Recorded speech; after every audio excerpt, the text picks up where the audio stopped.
राजापुर नाम के गांव में राकेश नाम का एक बड़ा ही ईमानदार और नेकदिल इंसान रहा करता था। राजापुर गांव के आसपास एक भी पेट्रोल पंप नहीं था, तो राकेश ने सोचा यहाँ अगर पेट्रोल पंप शुरू कर दिया जाए तो लोगों की कुछ सेवा भी हो जाएगी। लोगों को जिन समस्याओं से जूझना पड़ रहा है उन्हें कुछ राहत मिल जाए। अब राकेश ने पेट्रोल पंप शुरू किया था। आसपास के किसी भी गांव में पेट्रोल पंप ना होने के कारण आसपास के सारे गांव के लोग पेट्रोल भरने के लिए राजापुर आते थे। तो धीरे धीरे राकेश के मन में लालच आने लगा। उसने पेट्रोल में मिलावट करना शुरू किया और उसके साथ ही पेट्रोल के मीटर को इस तरह से सेट किया था कि वो तेज़ी से घूमने लगा। इस कारण गाड़ियों में पेट्रोल कम गिरता था। इसी कारण गाड़ी का माइलेज कम होता था। एक दिन एक व्यक्ति स्कूटर की टाँकी फुल करवा कर राकेश से, अरे राकेश भाई, पहले मैं जब भी गाड़ी का टैंक फुल करवाता था तो स्कूटर 100 किलोमीटर चलता था। अब तो 80 किलोमीटर भी नहीं चलती गाड़ी। गैरेज वाले को पूछा तो वो कहता है स्कूटर में कुछ खराबी नहीं है। अरे भाई, मुझे क्या पता, आपकी स्कूटर पुरानी है इसी कारण माइलेज कम देती होगी। हमारे यहाँ कुछ भी खराबी नहीं है। जरा आपकी गाड़ी को छेद है क्या देखो। आप गाड़ी के ऊपर भी जरा ध्यान दिया करो। उस व्यक्ति को कुछ भी समझ में नहीं आया और वो पेट्रोल भर के वहां से चला गया। उस पेट्रोल पंप पर रोज राजू नाम का एक व्यक्ति पेट्रोल लेने के लिए आता था। उसकी एक छोटे से गांव में दुकान थी। वो राकेश के पेट्रोल पंप से पेट्रोल भरता और गांव जाकर 15 रुपए ज़्यादा लेकर बेचता था। एक दिन राजू राकेश के पास आकर, नमस्ते सर, मैं राजू हूँ। आप तो मुझे जानते ही हो। सर, मुझे आपसे कुछ बात करनी है। जी कहिए। सर, आपके पेट्रोल पंप पर कुछ दिनों से पेट्रोल कम डाल रहे हैं। मैं 1-1 लीटर की बोतल भरकर बेचता हूँ। पिछले कुछ दिनों से अगर मैं 5 लीटर पेट्रोल लेता हूँ तो वो 4 ही लीटर भर रहा है। मेरी आपसे रिक्वेस्ट है कि आप मशीन चेक करवा लीजिए। और साथ ही पेट्रोल में मिलावट है ऐसे लोगों की कंप्लेंट भी आ रही है। जरा जबान संभाल के बात करो। ये क्या कह रहे हो तुम? सरकार भी आकर पेट्रोल की मशीन की जांच करती है और पेट्रोल के हम घर पे बनाते हैं। ज्यादा बकवास की तो मैं तुम्हारी कंप्लेंट करूंगा कि तुम इलीगल पेट्रोल बेचते हो। इसको तो सबक सिखाना ही पड़ेगा। ऐसा सोचकर राजू वहां से निकल गया। राकेश दिन ब दिन लोगों से बदतमीजी से बातें करने लगा था। उसे बहुत ही घमंड आ रहा था कि उसके अलावा यहाँ पेट्रोल का राजा कोई नहीं है। एक दिन एक लड़की पेट्रोल पंप पर अपनी कार लेकर आती है। गाड़ी में पेट्रोल बहुत ही कम था, तो उसने राकेश के पेट्रोल पंप पर पेट्रोल भरवाया। तभी उसका ध्यान पेट्रोल के कांटे पर गया, जो कि 5 लीटर पेट्रोल भरने पर हाफ पर आ जाता था। लेकिन उस दिन वैसा कुछ भी नहीं हुआ। पेट्रोल भरकर जाते समय उसने अपने दोस्त पार्थ को फोन लगाया, जो कि उस जिले का कलेक्टर था। उसने पार्थ को सारी हकीकत बता दी। उसी समय गांव में पेट्रोल के दाम बढ़ने वाले हैं, ये खबर पहुंचती है। तो गांव के सारे लोग अपनी अपनी गाड़ियां लेकर पेट्रोल पंप भरवाने के लिए लाइन लगाते हैं। उस दिन पेट्रोल पंप पर राकेश अकेला ही था। उसने पेट्रोल खत्म होने तक गाड़ियों में पेट्रोल भरा। उसके बाद, अभी पेट्रोल खत्म हो गया है, किसी को भी नहीं मिल सकता। अरे अरे रे, हम क्या पागल हैं? सुबह से लाइन में जो खड़े हैं, तुम्हें समझ में नहीं आता क्या? अरे पेट्रोल के दाम बढ़ने वाले हैं इसलिए तुमने लाइन लगाई हुई है। पेट्रोल खत्म हो गया तो इसमें मेरी क्या गलती है? अब कल आ जाना सब पेट्रोल भरने। ऐसा कहकर लोग वहां से निकल जाते हैं। कुछ दिन बाद पार्थ सच का पता लगाने के लिए गांव में आ रहा था, तो उसे बीच में ही राजू का दुकान दिखाई दिया। वो तुरंत ही अपनी गाड़ी रुकवाता है। राजू उसके बचपन का दोस्त है। राजू को देखते ही पार्थ को बहुत खुशी हुई।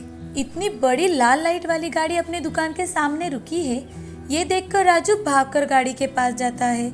तभी पार्थ गाड़ी से नीचे उतरता है और राजू से, अरे राजू, राजू तुम ही हो ना?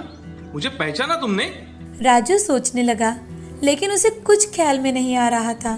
तभी पार्थ, राजू, मैं तुम्हारे बचपन का दोस्त पार्थ हूँ। हम बचपन में एक साथ खेलते थे, एक साथ स्कूल में जाते थे, किसान काका के खेत से आम भी एक साथ चुराया करते थे। भूल गए क्या? मेरी अभी अभी यहाँ ट्रांसफर हुई है। मैं यहाँ का कलेक्टर हूँ। कलेक्टर? अरे वाह, कितने बड़े साहब बन गए हो मेरे दोस्त तुम।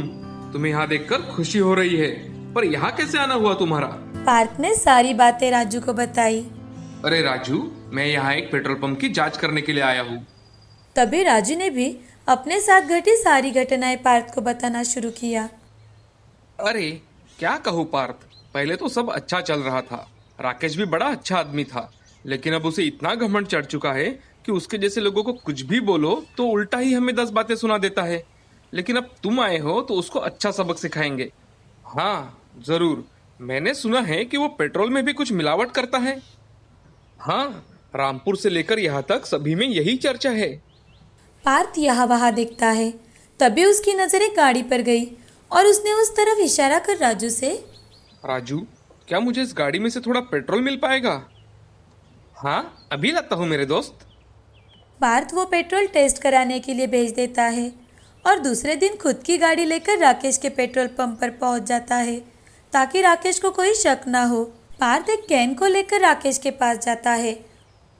सर, मेरी गाड़ी उस सड़क के पास बंद पड़ी है। मेरी गाड़ी में पेट्रोल पूरी तरह से खत्म हो चुका है। मेरे पास इस कैन के सिवाय कुछ भी नहीं है। क्या आप मुझे इसमें पेट्रोल भर कर देंगे? राकेश हमेशा की तरह बदतमीजी से बात करने लगता है। अरे भाई, हमें तो सिर्फ गाड़ी में ही पेट्रोल भरने की परमिशन है। हम ऐसा बॉटल में पेट्रोल नहीं दे सकते। हाँ, अगर सच में ही तुम्हें पेट्रोल की जरूरत है तो आप एक काम कीजिए, आप मुझे 1 लीटर पेट्रोल के पीछे 15 रुपए ज्यादा दीजिए, तभी मैं आपको बॉटल में पेट्रोल दूंगा। ठीक है, मुझे आपको 15 रुपए ज्यादा देने में कोई प्रॉब्लम नहीं। पेट्रोल भरने के बाद पार्थ इंस्पेक्टर को आवाज देता है। इंस्पेक्टर, यहाँ आ जाइए। तभी इंस्पेक्टर, कांस्टेबल और राजू वहां आ जाते हैं। मिस्टर राकेश, आपको अरेस्ट किया जाता है। क्या आप जानते हो मैं कौन हूँ? मैं इस जिले का कलेक्टर हूँ। राजू ने आपके खिलाफ कंप्लेंट की थी और भी कई लोगों ने आपके खिलाफ कंप्लेंट दर्ज करवाई है। कांस्टेबल, ये चेक करना इसमें 5 लीटर पेट्रोल है या नहीं। ये सब देख राकेश बहुत घबरा जाता है और कुछ समझ ना आने के कारण पार्थ के सामने गिड़गिड़ाकर माफी मांगने लगता है। वही दूसरी ओर कांस्टेबल ने पेट्रोल को 5 लीटर की कैन में भर दिया, पर वो 5 लीटर से कम था। ये देख पार्थ, अब बोलो, कब से चल रहा है ये सब? तुम्हारे पेट्रोल में मिलावट भी पाई गई है, जिस कारण अब तुम्हारे पेट्रोल पंप पर सील लगाई जाएगी। चलो पुलिस स्टेशन। सर, मैं सबके सामने हाथ जोड़ता हूँ, मुझे माफ कर दीजिए। मैं सबसे माफी मांगने के लिए तैयार हूँ। मैं आज के बाद ऐसा कुछ भी काम नहीं करूंगा। मैं किसी के साथ बेईमानी नहीं करूंगा। मुझे माफ कर दीजिए, मुझे छोड़ दीजिए। ठीक है, लेकिन अगली बार से अगर यहाँ ऐसा कुछ हुआ तो मुझे जरा भी वक्त नहीं लगेगा तुम्हारा पेट्रोल पंप बंद करने के लिए। राकेश, अपने आप से कभी पूछा है कि तुम कैसे इंसान थे और तुमने ये पेट्रोल पंप लोगों की असुविधा ना हो इसलिए शुरू किया था ना? तो ऐसे लालच में क्यों आ गए तुम? तुम्हारा ये आखिरी चांस है। धन्यवाद साहब, मेरी गलती के लिए मैं बहुत शर्मिंदा हूँ। मैं आगे से ऐसा काम कभी नहीं करूँगा। अब राकेश ने बड़ी ईमानदारी से पेट्रोल भरना शुरू कर दिया। अब राजू भी अपना काम अच्छे से करने लगा। इस कहानी से हमें ये सीख मिलती है कि हमें हमारा काम ईमानदारी से करना चाहिए। सुंदरनगर नाम के शहर में रमेश नाम का एक व्यक्ति अपनी पत्नी गीता और 2 बेटियां राधा और सीता के साथ रहता था। रमेश अच्छे जॉब पर था, लेकिन उसके माता पिता गांव में रहते थे। उन्हें खेती करने का बड़ा शौक था, तो वो खेती करते थे। खेती के काम खत्म हो जाने के बाद शाम के माता पिता कुछ वक्त बिताने के लिए शाम के घर आते थे। एक दिन रात के समय शाम गीता से, गीता, कल माँ और पिताजी आ रहे हैं, याद तो है ना तुम्हें?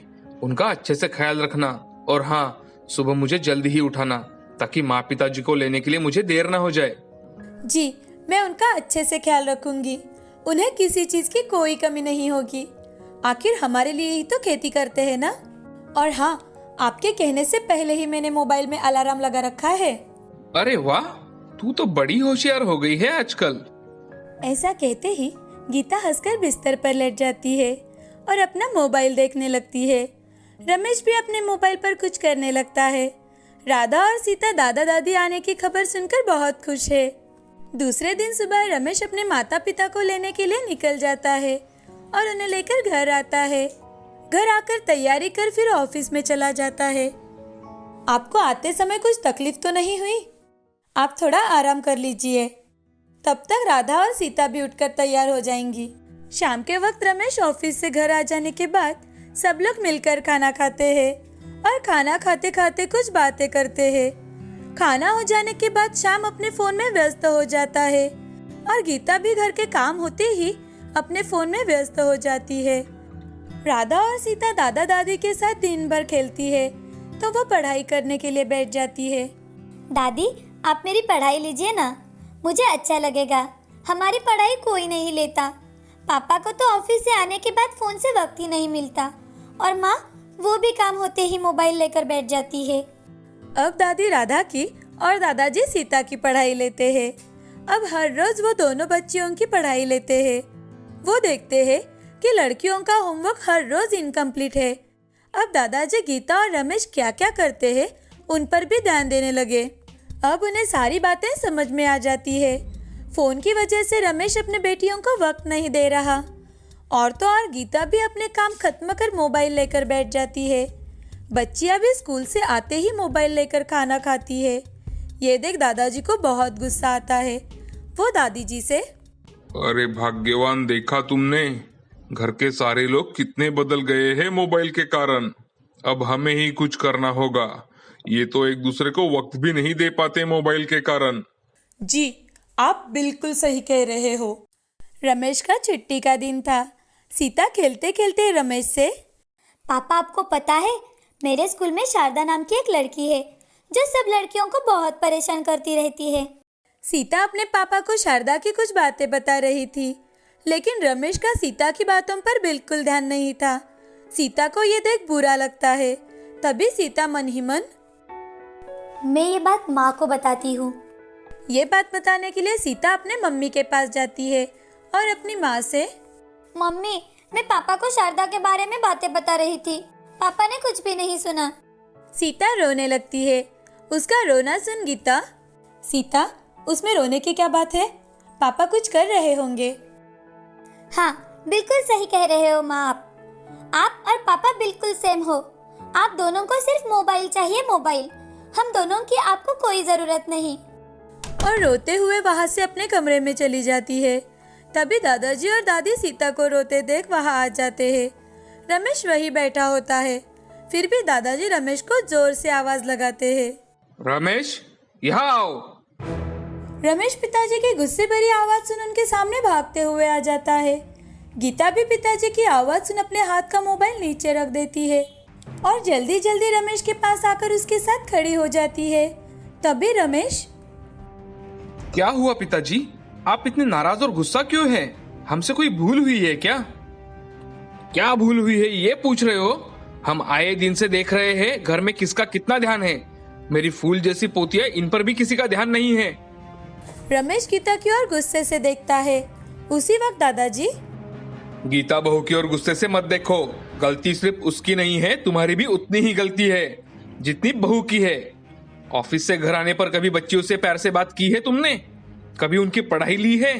अपनी ओर देखा है? मोबाइल मोबाइल बस मोबाइल।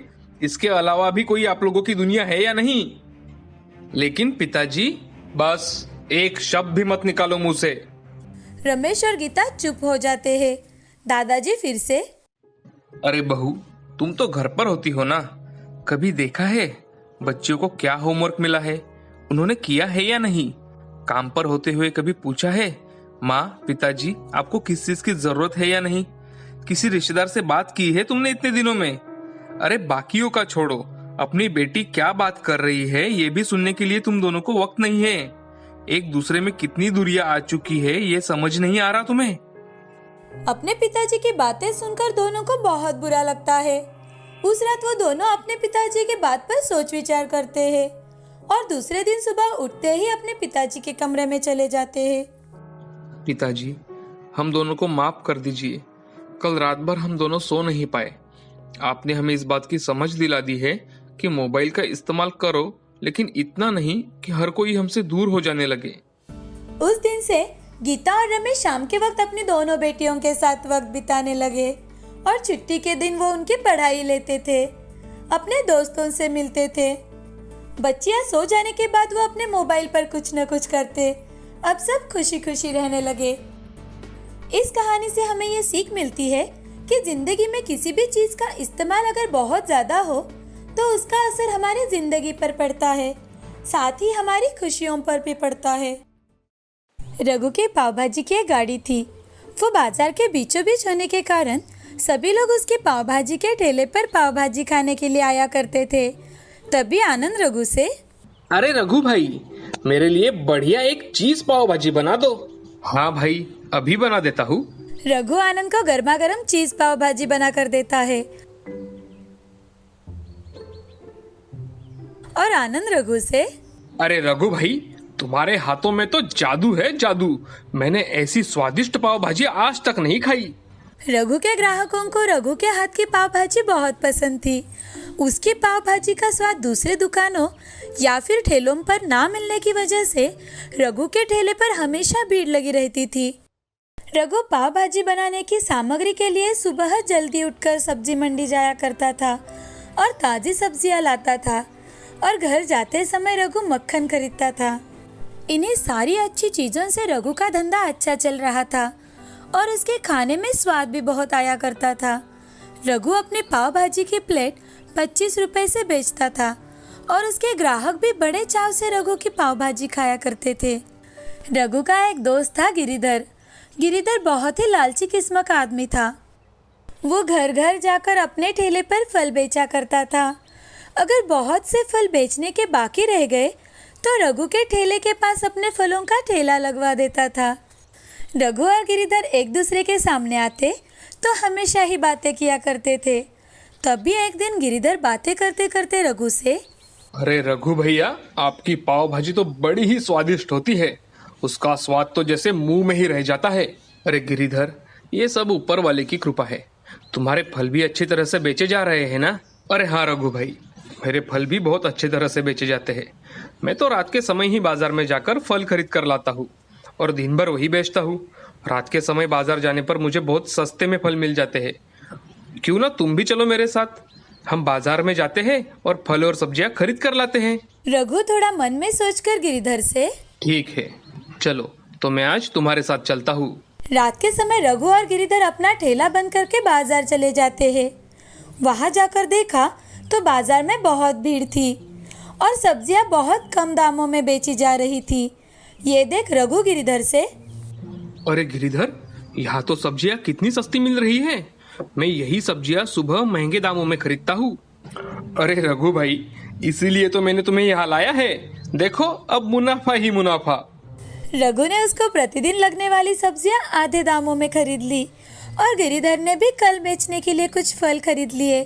वो दोनों बाजार से घर चले जाते हैं। अगले दिन रघु ने उन्हीं सब्जियों से पाव भाजी बनाई। लोगों को पाव भाजी में फर्क समझ ना आने के कारण वो बड़े चाव से रघु की पाव भाजी खा रहे थे। ये देख रघु मन में, मेरे ग्राहकों को तो टेस्ट में कुछ फर्क ही नहीं पड़ा। इसका मतलब मैं वही सब्जियां लेकर पाव भाजी बना सकता हूँ। रघु अब हर रोज सस्ते दाम से ही सब्जियां खरीदता था और उनकी पाव भाजी बनाया करता था। उसके मन में दिन ब दिन लालच आने लगा। रघु का मुनाफा भी बहुत बढ़ने लगा था। ये देख रघु बेहद खुश था। उसकी ये खुशी ज्यादा दिन तक टिक न सकी। एक दिन रघु के ठेले पर एक आदमी आया और रघु से, अरे रघु भाई, मैं तुम्हारे ठेले से हर रोज पाव भाजी लेकर जाता हूँ। मेरा परिवार हर रोज तुम्हारी बनाई हुई पाव भाजी खाते हैं। मेरे बच्चों को तो तुम्हारी पाव भाजी खाकर फूड पॉइजनिंग हुआ है। डॉक्टर ने बताया है कि ये सब बाहर की पाव भाजी खाने की वजह से हुआ है। रघु उस आदमी की बातें सुनकर बहुत डर जाता है और रघु उस आदमी से, मैंने तो पाव भाजी अच्छी बनाई थी और बाकी के लोगों को तो कोई प्रॉब्लम नहीं आया, सिर्फ तुम्हें ही प्रॉब्लम कैसे आया? अरे मैं झूठ थोड़ी ना बोल रहा हूँ। रुको, मैं तुम्हारी कंप्लेंट पुलिस स्टेशन में ही करता हूँ। ऐसा कुछ नहीं है भैया, तुम मेरी बात पर विश्वास करो। मेरी पाव भाजी बहुत अच्छी है। उस आदमी की बातें सुन रघु के ग्राहकों ने अपने हाथ में ली हुई प्लेटें नीचे रख दी और वहाँ से चल दिए। रघु अपने ग्राहकों को जाता देख उनको बहुत आवाज देता है, मगर उसकी बात कोई नहीं सुनता। वो अपने ग्राहकों को जाता देख मन में बहुत उदास हो जाता है और वो खुद को कोसने लगता है कि आखिर उसने गिरिधर की बातें क्यों सुनी। गिरिधर की बातें सुन रघु ने खुद का नुकसान कर लिया था। रघु की स्वादिष्ट पाव भाजी अब लोग खाने के लिए नहीं आते थे। वो मन ही मन खुद को बहुत कोसता था। रघु की लालच की वजह से उसने खुद का नुकसान कर लिया था। इस कहानी से हमें ये सीख मिलती है कि लालच बुरी बला होती है। जिंदगी में कभी भी लालच नहीं करना चाहिए। लालच से हमेशा हमारा नुकसान ही होता है। थोड़े से पैसों के लालच में कभी भी अपना नुकसान नहीं करना चाहिए।